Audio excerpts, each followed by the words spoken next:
Can Pearson slingshot him as he comes down low? Petty may run him into the fence, and it's going to be Pearson winning it.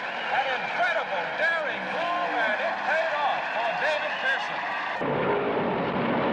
You're going to be side by side as they exit the bank and head for the finish line. Richard Petty goes back in front. They both spin. They're in the wall. Petty is sliding, slamming into the wall. He's coming down toward the finish line. Will he make it? He's still moving. The car stops 300, 400 feet shy of the finish line. Pearson is still running. Here's Petty trying to fire to come across.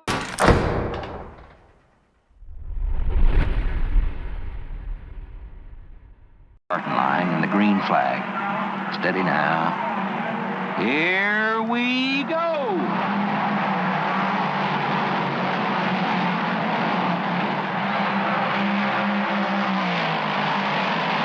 Buddy Baker and Richard Petty duel for position one, slapping fenders at 140 miles an hour.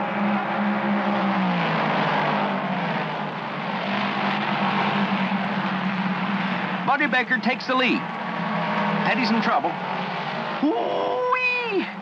Hate to think what might have happened. We're strung out with Buddy Baker showing us the way.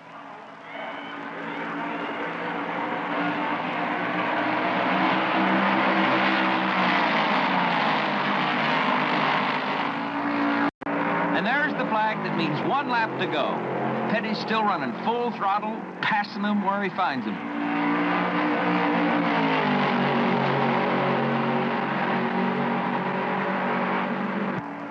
Halfway up the backstretch, he can coast home from here.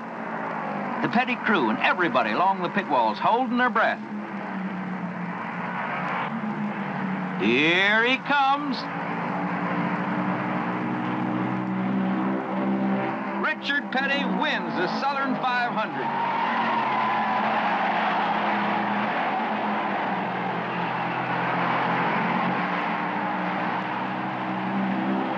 There's the checkered flag for Cale Yarborough in second place, and Spencer, Petty's teammate, in third.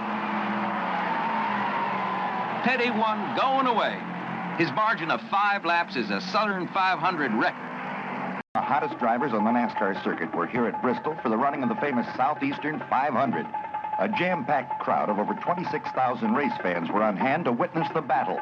And this half-mile track at Bristol has long been known as the stage for one of the toughest grinds in stock car racing.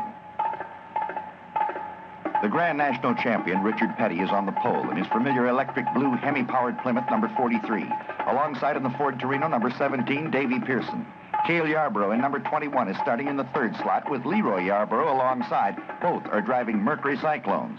Another Plymouth pilot, Darrell Derringer, starting fifth. Number 27 is Donnie Allison in a Ford Torino, along with brother Bobby Allison. Now the pace car leads this fantastic field through the fourth turn. The Camaro Pacer drops off the track down pit row, and suddenly there's a Tennessee earthquake as all the power in the world charges down for the green flag.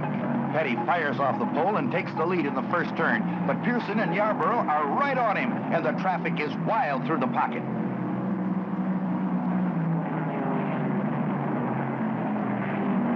But Davy Pearson wants that lead. As they enter the third turn, he slides his Torino on the inside of Petty and takes the lead away. Cale Yarborough owns the third spot as he hangs on to Petty's bumper. All cars round out of the second turn now for a headlong scramble for position.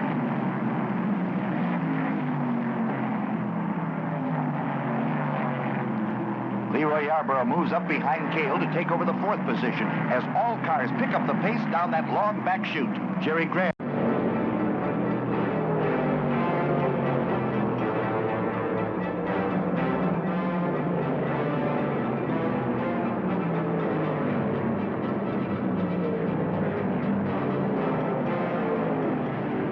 On the last lap, Pearson has that Torino wound up as tight as she'll go, holds onto the lead, and takes the checkered flag. The winner of the Southeastern 500. And it was a battle right down to the wire. The blue number 43, driven by Richard Petty, finishes second, just 2.5 seconds behind Pearson. And he drove the last 25 laps without brakes. Leroy Yarborough finishes third after making it one of the hottest 3-car battles in racing. Davy gets his kiss from the Queen, the biggest slice of the $30,000 purse, and a great afternoon was had by all in the mountains of Tennessee. David, there have always been a lot of comparisons between you and Richard Petty. At what point did you look at Richard and say, you know, this is the guy that I've got to beat? About every time we run. You know, everywhere we would go, it would always seem like it would be Richard and myself, you know, ending up at the end of the race running. And, of course, there were some guys like Dick Hutchinson and Ed Jarrett. They would run, but it seemed like a lot of times we would run so hard and sweet and bang, especially with Hutch or somebody like that, and we'd end up wearing the car out or tearing the car up or doing something, and the other one would end up standing up Jared or somebody like that would end up maybe in winning the race, or Hutch or somebody, you know. And so we got a little bit smart and decided we better just make sure we be around at the end of the race, and then we had something to run. Now, one of the stats that has always amazed me is the fact that you and Richard finished 1 and 2 63 times. Mm-hmm. You won 33 of those times. Right. Has there ever been a case where you maybe tried to aggravate Richard about that and say, you know, No. I won 33 times, you just won 30, so I'm the man? No, I've never have. We don't even talk about racing when we get around each other. You know, we always got something else or going on with a bunch of bull, you know, and saying something about each other, you know, saying what the other ain't done or can't do or something like that. But we've always been good friends, and you know, he's my hero, you know. And, of course, like I said, if I ever went to a racetrack and he was the one that I always looked to and figured if I could beat him, I could win the race.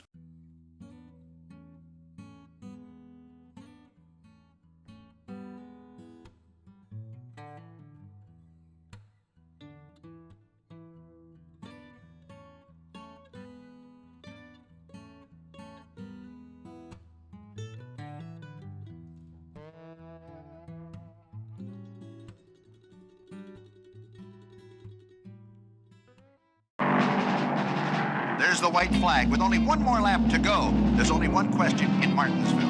Can David do it? In the third turn, Davey is wound out right on Petty's bumper. He may do it. But he can't quite make it as the Petty Plymouth rips under the checkered flag, 1 second ahead of David Pearson. It was a hard, close race for 500 laps, but there could only be one winner. When asked if he was tired, Richard said, would have been more tired if I'd have come in second. That Chris had earlier today with David Pearson when he talked about this very thing, about the men that he feels good running with. Of course, I've always liked to run with Richard. I've run with Richard a long time, and I drove with him a lot. And it seems like he does everything the same at every lap, and I can always depend on him, what he's going to do and everything. But some of the guys, when you follow them, you don't know what they're going to do. They might run in the corner deep 1 minute, and the next lap they might not. And like I say, with Richard, and well, Allison is a good one to draft with. And anytime you run with guys like that, you know what they're going to do, and you can, after you follow them 3 or 4 laps, you can see what they're going to do, and they'll usually do the same every lap, and it's not hard to run with anybody like that.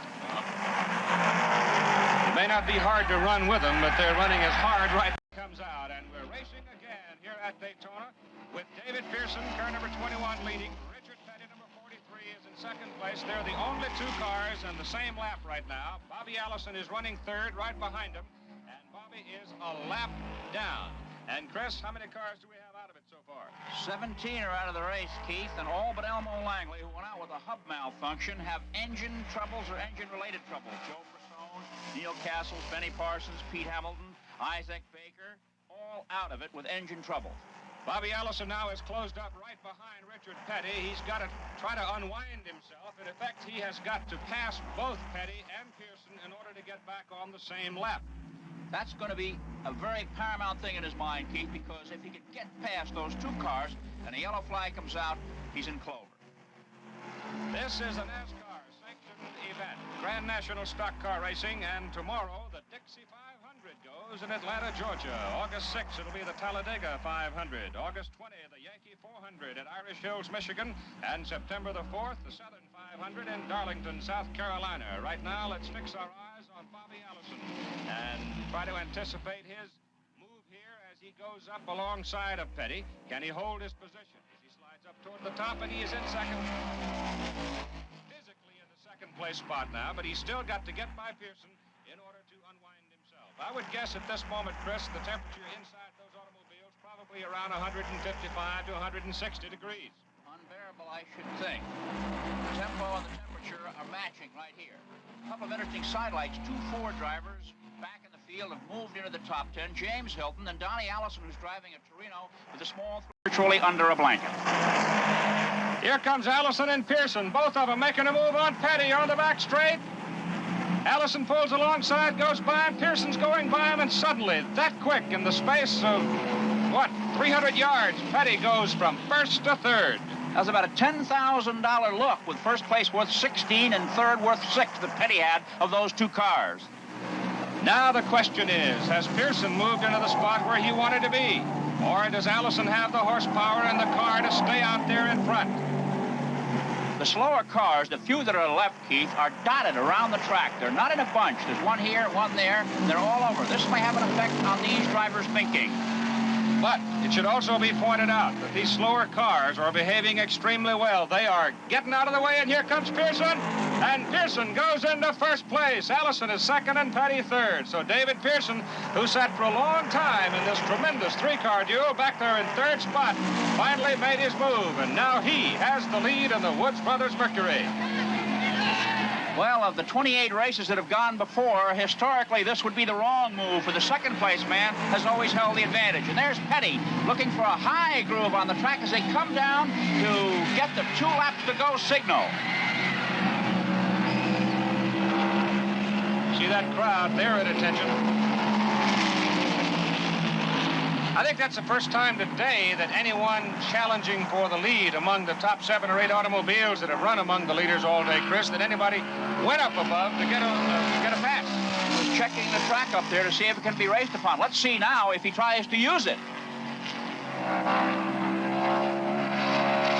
Glenn Wood, Pearson's car owner, has said the crew can do everything for the car and for the driver throughout most of the race, but when it comes down to the final moments, it then all becomes the driver's responsibility. And here they are getting the white flag with 1 lap to go, and it's man against man at the Daytona Speedway. Petty closing, Petty closing. Petty trying to get inside. Pearson kind of pinching him on the wall, but Richard went up high a few minutes ago to pass Allison, and he stays up high, but this time he cannot get by Pearson. It is now full floorboard, firewall, shove it, do everything you can, but make it run faster. It is Petty who is in that drafting posture as they whistle down the straight. Allison is also in drafting posture. Pearson up in front. He's the man who is cutting the groove in the heavy air, but he for a moment starts to pull it away, and now let's see if Petty can close it up again. Allison at this particular point does not look like he's got enough left to make a shot at him, and here they come for the checkered flag. And there's not going to be a move. It's Pearson's race. David Pearson wins it by about 3.5 or 4 feet, and the pit crew jumps for joy. Tremendous duel here at Daytona, with David Pearson winning just a few feet ahead of Richard Petty, and Bobby Allison finishes in third. We'll be back to talk to the winner in a moment. Well, it'll be a lot of that long green to pass around the Woods Brothers crew and David Pearson. $15,650 for sure, and perhaps some more. Their speed, 160 plus, some 7 miles an hour off the existing record for the Firecracker 400, the record held by Cale Yarborough, set in 1968. And here goes car number 21, headed for Victory Lane.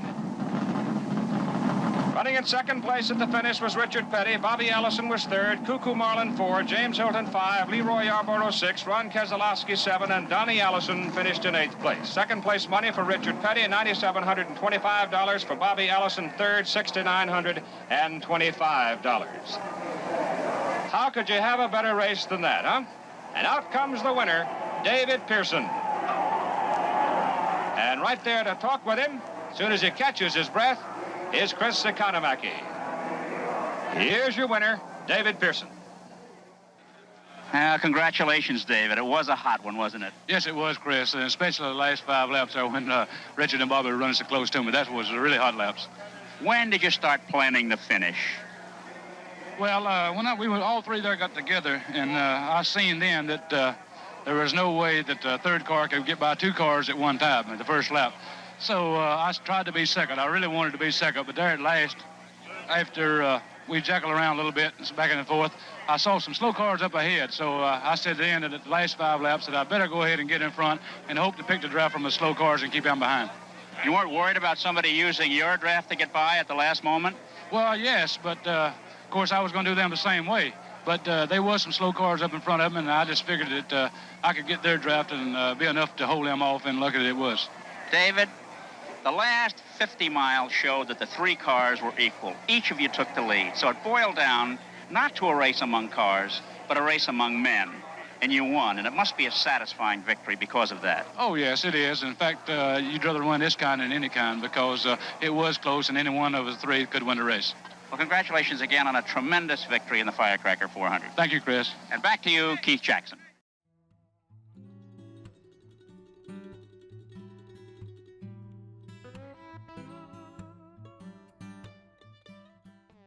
Two of the greatest in Grand National racing are really having at it. Richard Petty chasing David Pearson. Pearson 21, Petty 43.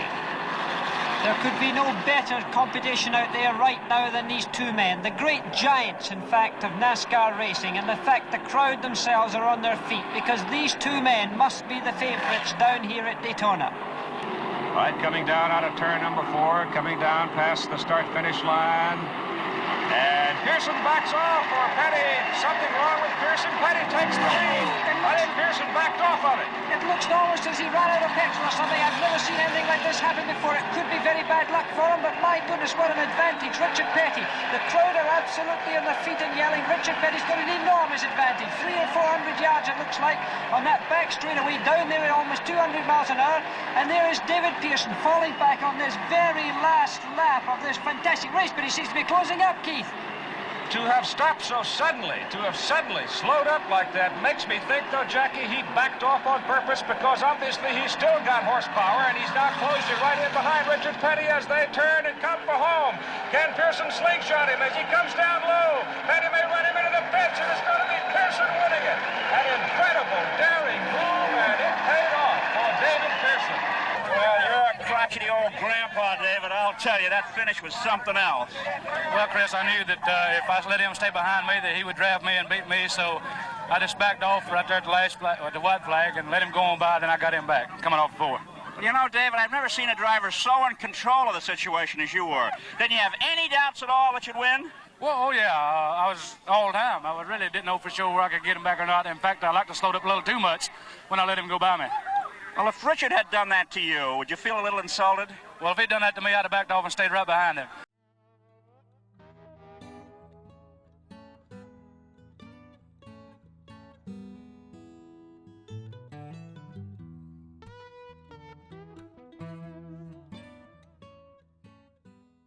This is the most famous number in the sport of stock car racing. In the American South, you see it on kids' T-shirts, on people's personal cars, and they never even have to put the name with it because everybody knows that 43 eternally is the number of the king of the stock car racers, Richard Petty.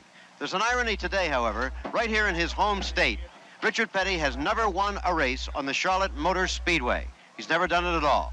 It's even more important to him today because victory is vital in his battle with Cale Yarborough for the year-long Grand National Point Standings Championship.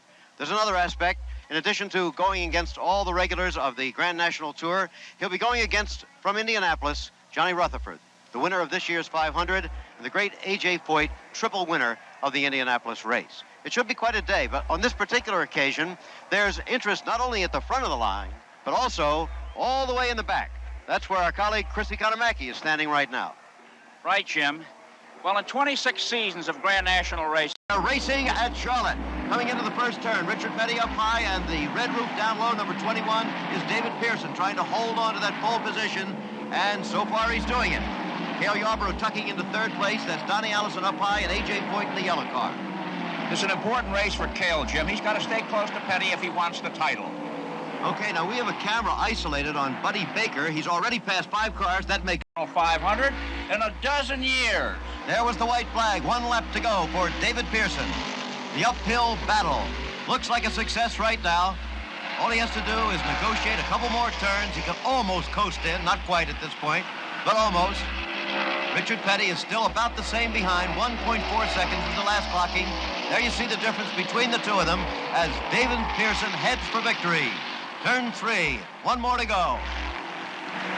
There you get an idea of the speed as the spectators flash by and the objects in the background. David Pearson coming to the checker has won the National 500 at Charlotte. What a tremendous performance. And the jinx keeps Richard Petty out of victory lane again. 27 consecutive starts and no victory for Petty. The Wood brothers, the most famous pit crew in racing, rejoicing. It's their car. We'll be back. Here they come to complete 194, 6 laps to go with still Pearson in front, Richard Petty in second. And the strategy is definitely being played out here this afternoon between two of the greatest strategists in the game of motorsport. At 170 miles per hour, they're cooling. Petty gets a little bit loose up in that corner, Ken, and he's going to lose 5-6 car lengths down to the number 2 turn. No doubt about it. Petty got it totally sideways as he went into that turn, and he has lost a big piece of territory to David Pearson. It could be the difference in the race. He's back on the throttle as they go down that backstretch, trying to reel Pearson back in after he got high on the groove and turned it sideways. The interval between the first and second position now is Petty had trouble. He's on the bottom of the racetrack. He's way low. And it's 3 seconds between first and second as Petty skidded in turn number 2 and at 155 miles an hour nearly plugged the fence.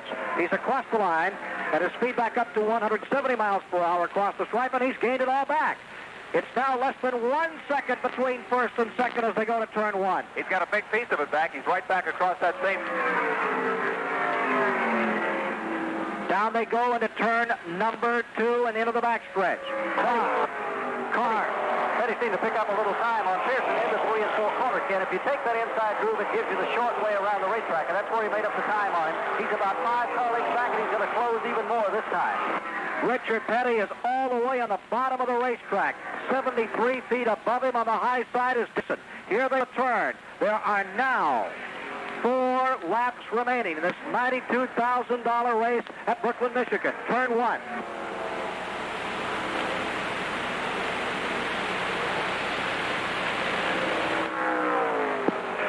In the backstretch, lead automobile remains car number 21, David Pearson, 10 car length advantage over number 43, Richard Petty in second. On the backstretch, they move up on 1 lapped automobile, the Belden asphalt car of Dean Dalton. Here they are, moving in there, moving to Barney Hall. Pearson gets a little bit high of the groove, and Petty again chooses the low side of the speedway as they come out of turn number 4. Richard comes all the way to the bottom of the racetrack. Pearson will work his way around Dean Dalton, and now Richard Petty seems not to have picked up any time, just about 5 car lengths separate first and second, and that's what it was last lap around. They lap Dean Dalton going into the first turn. David Pearson runs up high on the top of the groove once again, and Petty is closing it up on him. It's about a 4-car separation now. They're both running the high end of the track in turns 1 and 2, and Petty is getting the advantage. Petty gets the first bite. It comes in big enough. Turn 2. It's back down to 2 car lengths as they move back down that backstretch. The speed climbing, and Petty is definitely setting David Pearson up for the finale. Less than a car length as they hit turn number 3 as Richard Petty has really found some extra horsepower. He is now in the buffer of David Pearson about a car length, maybe 2 back as they hit turn number 4. Out of the corner, and again they're going to be moving up on some of the slower cars as they come down to the finish. Frank Warren has just pitted, come back on the track. Pearson is first, Petty is second. This is it. The sun is now out in turn number 1, blazing away really strong for the first time this afternoon. It'll be a golden horizon for one of these drivers and a pretty grim day for the other when this one is over. We are working the 198th lap. They're into the backstretch. David Pearson maintaining first. Petty closes ground into turn 3. On your blood pressure, reeling any speedway. So is Richard Petty. The 2 front runners move into the number 3 corner. Petty, for the moment, still 2 car lengths back. He's been in the high groove. He's been in the low groove. He watches David Pearson come out of turn number 4, and they'll be going into the final lap. This is it for all the marbles in the $92,000 race. 3 car length separation under white. Pearson first, Petty second at the first turn. Lap traffic ahead of them as they both take the high route into turn 1. Out of the throttle, then right back in. This is where Petty got sideways. This time he's through in good shape. The separation is 2 car lengths. Petty now inching, crawling, trying to close it up. They come off turn 2 and start down the chute. Petty gets a good bite. The difference is 2 car lengths as they go hurtling down toward turn 3, the final setup for this classic confrontation. Here's David Pearson moving into the number 3 corner as Richard Petty now 1 car length back. Here comes Petty down to the inside groove. He's almost up alongside. Takes all the way to the bottom of the speedway on David Pearson as they come out of turn number 4. They're almost door to door.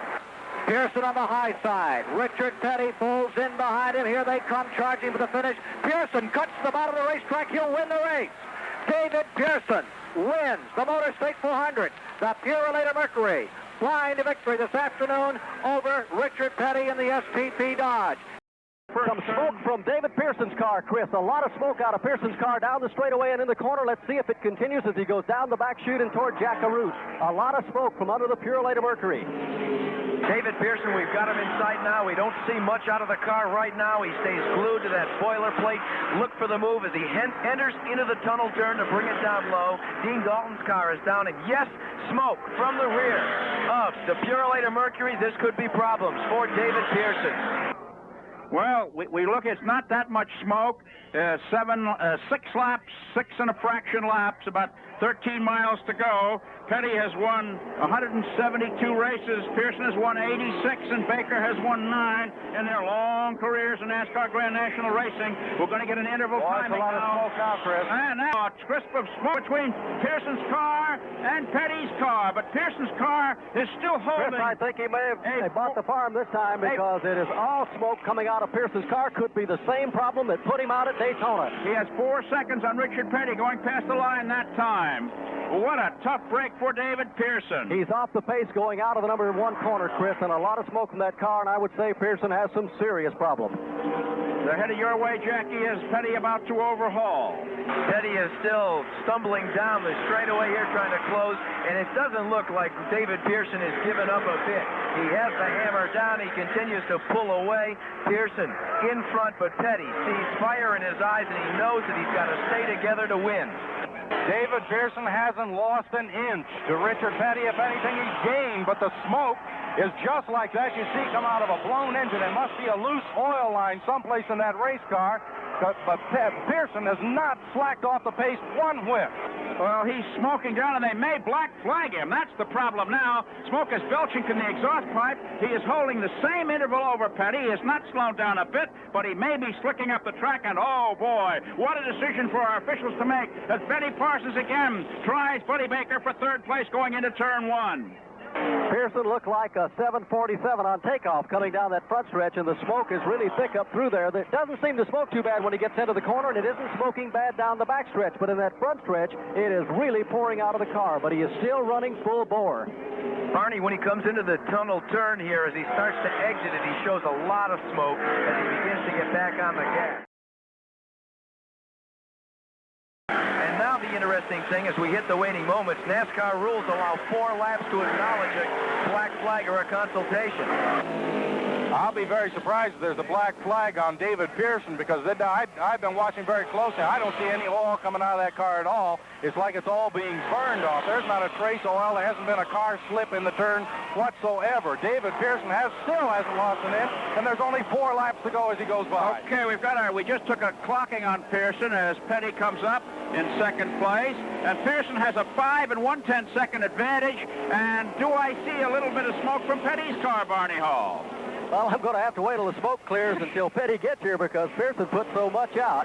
Chris, it could be an oil leak somewhere, maybe an oil line putting that oil on one of the headers. That could be the smoke, or it just could be an oil leak getting on the engine somewhere because it certainly is not a serious oil leak, or David would not be running full bore with that engine like he is. He's down in the number 2 corner. On that last pit stop, Barney, the Wood brothers did lift the hood, and it looked like he got a shot of oil. We can't say that for certain, but if he needed oil then, that leak probably was a minor leak at that time, and now it may be a major leak. They're working on lap 197. When they come by next time, it will be 3 laps to go, and it looks like David Pearson's number 21 Mercury is a diesel on the track today. Oh, he didn't sound real good when he came through this time. I took my headset off, but he's still running strong, Chris. He might have lost just a little bit, but he was about 900 feet in front of Richard Petty as they came into turn number 3. Okay, we can hear the engine staggering there. We've got our clock going here, and let's see. 5 4/10 seconds, the interval between David Pearson and Richard Petty. Buddy Baker about 10 car lengths ahead of Benny Parsons. The top 4 drivers all on the same straightaway. Dale Inman is running out now. Dale Inman wants the black flag leveled on David Pearson. Richard Petty's crew chief is talking to Chief Steward Johnny Bruner. We have him in our glasses, and he's gesticulating wildly, and he walks away, and he has that TO'd look on his face as he walked away. He was telling Johnny Bruner that there's a car out there smoking. Now he's going to another position here, over to the Wood Brothers. Dale Inman is going to the Wood Brothers and talking to another NASCAR official there. He's trying to find somebody that'll listen to his story. Here comes Pearson into turn number 3 with just a shade over 2 laps. And his engine is sounding real ragged, Chris, as he comes through this turn. Petty is right behind him, just smoking the tires, trying to catch up. And here's the black flag is coming out on David Pearson. They have given Pearson the black flag as he crosses with 2 laps to go. Now, the official regulations, we'd like to have Lynn Kukla here. Jackie Root said the drivers allowed 4 laps to acknowledge. Maybe he'll take 2 laps and come in after he takes the checker, but they have given him the black flag. And we've got the pit crew, the Wood Brothers pit crew in our glasses here. They have a concerned look on their face. Chris, David's bound to be having problems in the front stretch of visibility because that cockpit is literally filled with smoke when he gets into the number 1 corner, and you can see him waving his arm around to move some of the smoke and even see out of that car. Well, we're watching more what's happening in the pits than on the track. The politics are beginning to show here. They'll be coming up with a white flag this time. David Pearson will be getting the white and the black flags at the same time, a situation we can't remember ever having seen before in a major auto competition.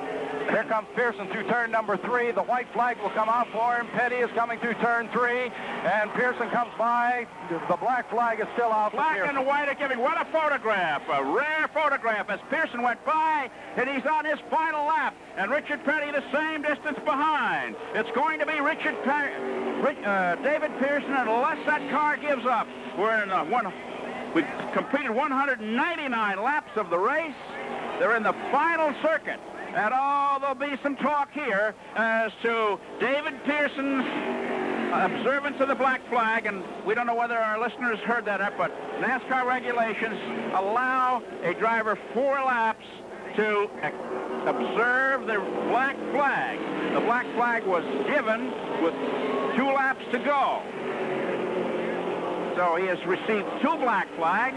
He may even receive the checker and the black at the same time. Here comes Pearson into turn number 3. The engine running very ragged. Pearson's got that steering wheel clutched in his hand as he comes through turn number 3, and Richard Petty behind him by some 500 feet as they come off the turn. And he does get the black and the checker at the same time, and the smoke has let down considerably.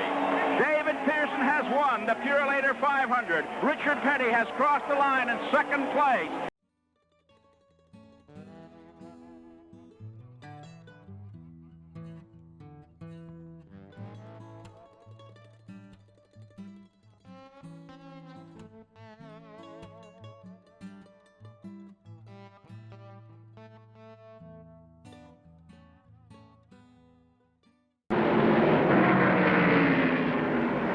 Pearson has an oft-repeated line about Daytona. Seems like when we come to the end of it, it's always the same. It's always Petty and me. And so it is today, as the race draws to its dramatic conclusion. A battle of giants, and the white flag flutters down on 2 great racing champions. You're going to be side by side as they exit the bank and head for the finish line. Richard Petty goes back in front. They both spin. They're in the wall. Petty is slamming into the wall. He's coming down toward the finish line. Will he make it? He's still moving. The car stops 300, 400 feet shy of the finish line. Pearson is still running.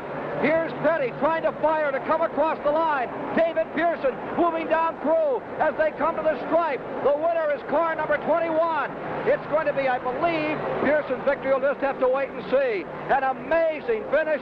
Richard Petty's car demolished in the front end, as well as car number 21. When we got the white flag, naturally I was behind, and of course that was exactly where I was wanting to be at the time. And so when we come off a number 2 corner, I was drafted, and I drafted by Richard. And so got into 3, and I guess that he was going to try to come back around me. And so coming off of 4, he went a little bit high, and I feel sure that his car got the pushing on him, because anytime you run hard and run wide open, your car does push. So if you're set up fairly tight anyway, and I'm felt sure that he would just come up, and when he squeezed me into the wall, I hit the wall and spun around and come back, and so I undoubtedly hit him too, and that got us both to spinning. How long did it take you to realize that you could still win the race with a wrecked front end from the infield? Well, after I hit the wall, I was still running, and I hollered on the radio, "Where's Richard?" Because I knew he had spun too, but I didn't know where he had passed a start and finish line or not. And I asked him had he passed, and they said no, he's sitting there. So I was trying to get going at all time and get ready and go beat him across the line. Does it mean more to you to win this race because of the jinx that you've had in this race but not had in July? I'm sure it does. I've tried to win this so many times, and I've always had bad luck and not win. So it means a lot to win this one. Richard had won this one quite a few times and couldn't ever win the 400, and I was always winning the 400 and not this one. So maybe it just changes things around a little bit. Yeah, I knew he was going to pass me, but I felt like I could get back by him because I knew where he was going to pass me, and he could not get in the corner wide open. I knew that.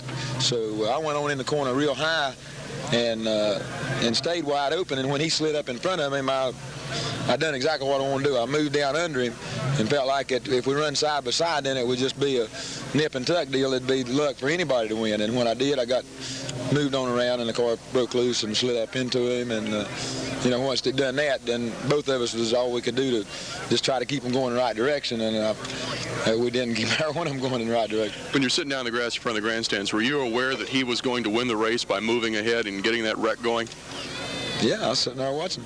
You could see him, because I just talked to him, and he didn't see you. He had to call in the radio to find out where you were. He got so turned around. Well, see what happened. There was so much dust and stuff, he couldn't really see. But I seen him. He got his car cranked, and I didn't get mine cranked. So that was really wound up. That was the difference in the race. His car cranked up, and mine didn't. Like NASCAR, but don't know who to root for? Toyota.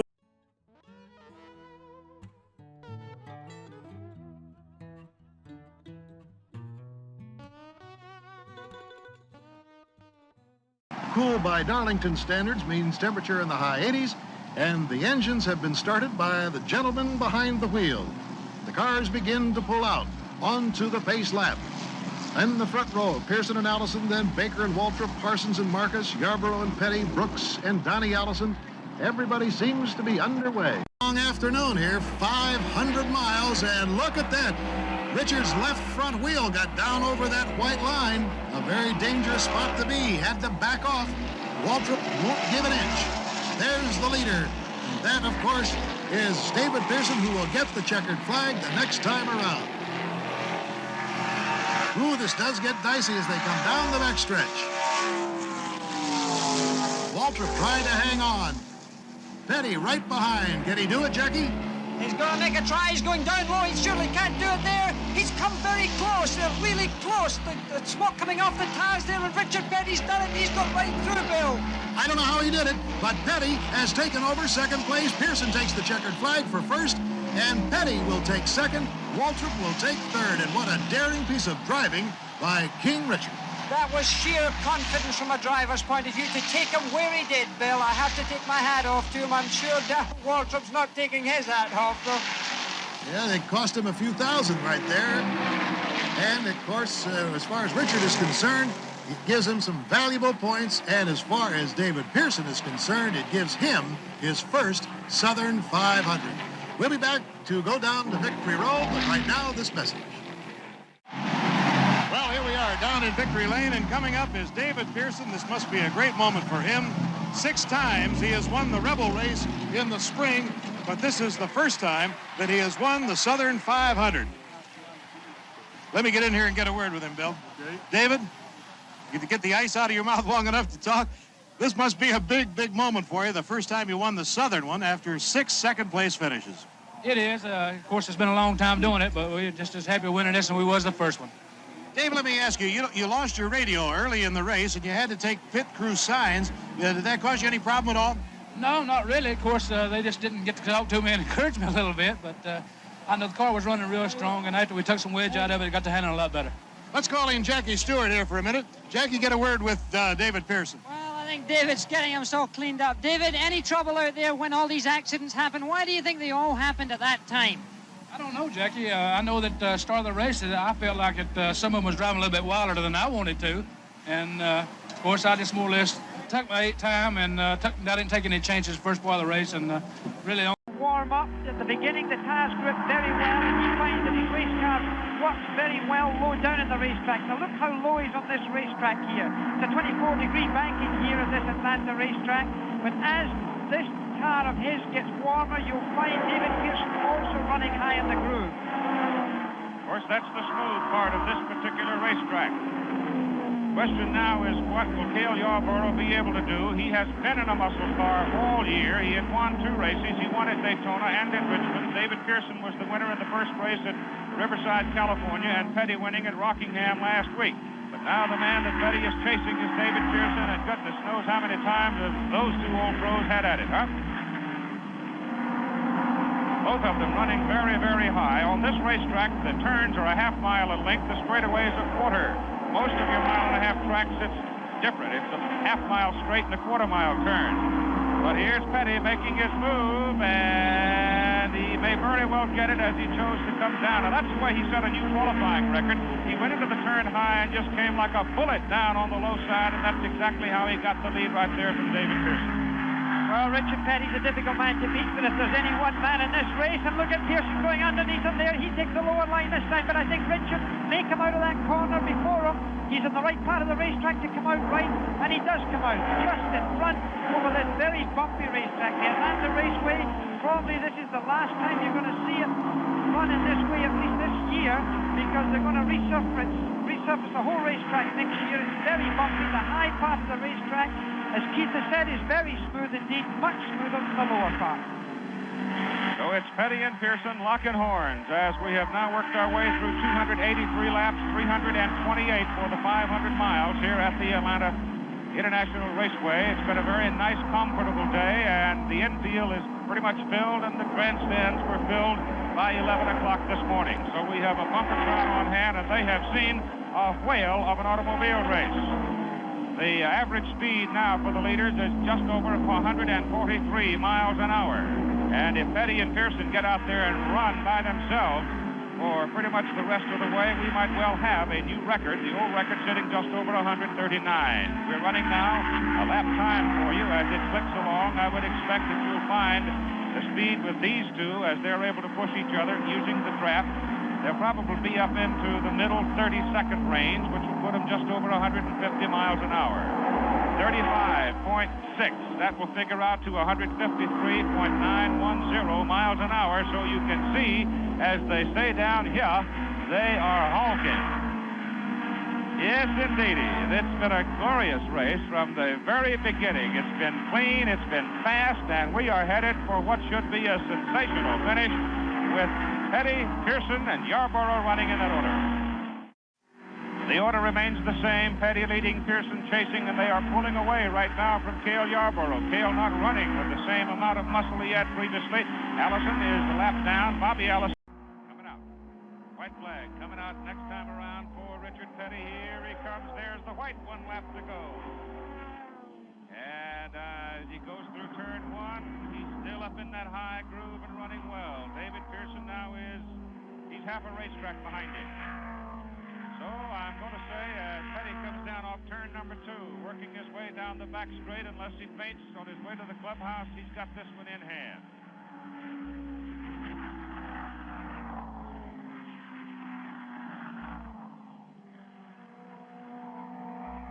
Richard Petty getting his second win of 1977.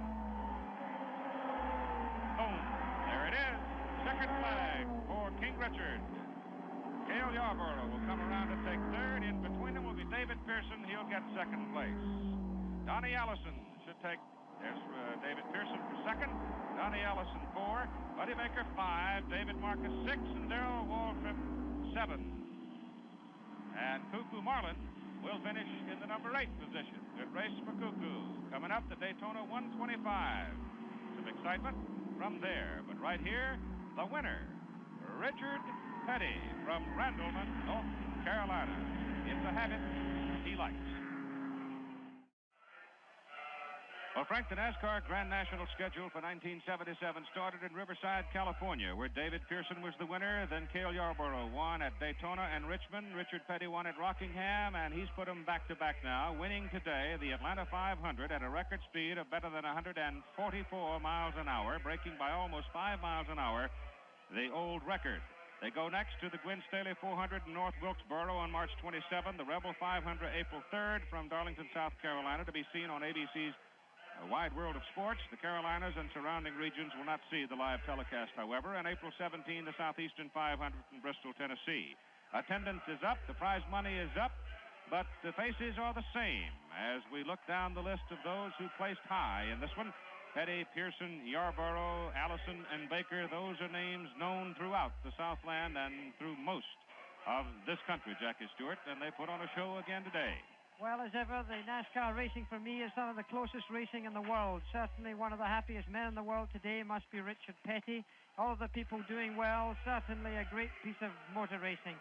Very happy day for Richard Petty, but to motor racing it hasn't been a very happy week because Carlos Paci, the great Brazilian driver, died in a light aircraft accident this week, Keith, in South America, in Brazil, and to his family, to his wife, I'm sure all of the motor racing fans around the world would offer their condolences at this very sad time. Yes, indeed. Well, Richard Petty, of course, the story here in Atlanta, Georgia today, as he romped off to another victory. And he never seems to get tired of victory lane. Here's Chris with him. Well, congratulations, you old Speed King. Set a record, Richard, by almost 5 miles an hour, over 144 miles an hour in winning. And congratulations. How tough a day was it? Well, it really wasn't that tough a day. We had to run hard all day because they had so many laps under green to begin with. And, this is probably the quickest we've ever run down here. It has in a long, long time. I know that because right at last we were running some real good speeds. But, if it hadn't had for the cautions, then we would have, really had some good speeds. But the way it wound up, as long as you win the race, it doesn't matter how fast you run. How's the old backside? The track was rough, everybody says. You asleep tonight? Well, I tell you, when you win, it doesn't make no difference how rough it is. You don't never know. I swear, we were a little squirrely when you were drafting behind David for a while. Did you have any thrills during the day? I had more than a couple, but we kept making adjustments on the car, and the last adjustment we made fixed it where that I could go good. I could run and catch them, but I couldn't pass them, and then right there at last we made adjustment on the car, and then I was able to, duck back by David and go on. So they got the car handling pretty good by the end of the race. You thirsty, Richard? Not that thirsty. You're a milkman, aren't you? Yes, sir. Not that kind of stuff. Okay, thank you very much, Richard Petty.